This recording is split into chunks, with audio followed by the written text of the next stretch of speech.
करतानिए छठी माई रौरी परबिया बड़ी राउर महिमाया पार हो।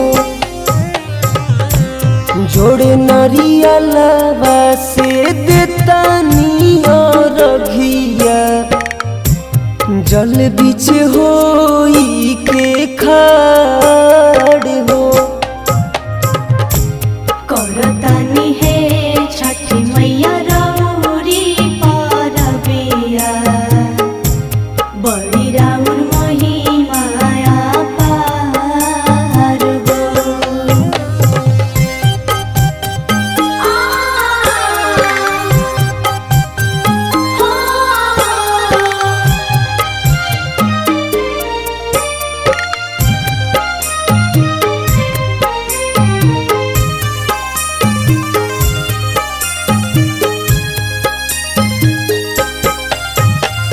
दूरे रहे दुखवा नया रे बलैया करियर जी तोहारा से एहो छठी मैया।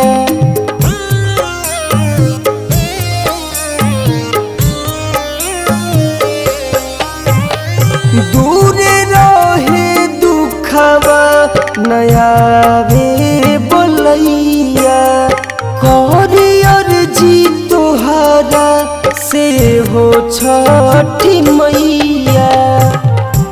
हर घड़ी बरत रहे जीवन के दियरिया करतनी बरत तोहार हो। करतानी है छठी मैया रौरी परबिया बड़ी राउर महिमाया पार हो।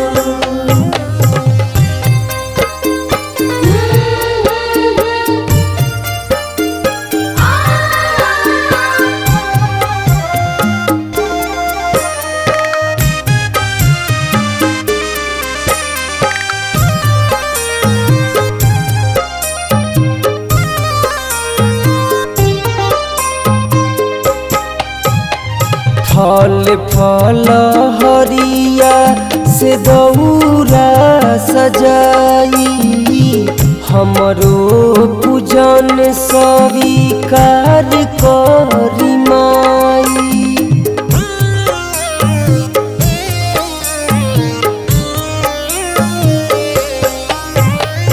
फल फल हरिया से दौरा सजाई हमरो पूजन स्वीकार करी माई। गोलू विकास गगन करे कर जोरिया खुशी रहे घर परिवार।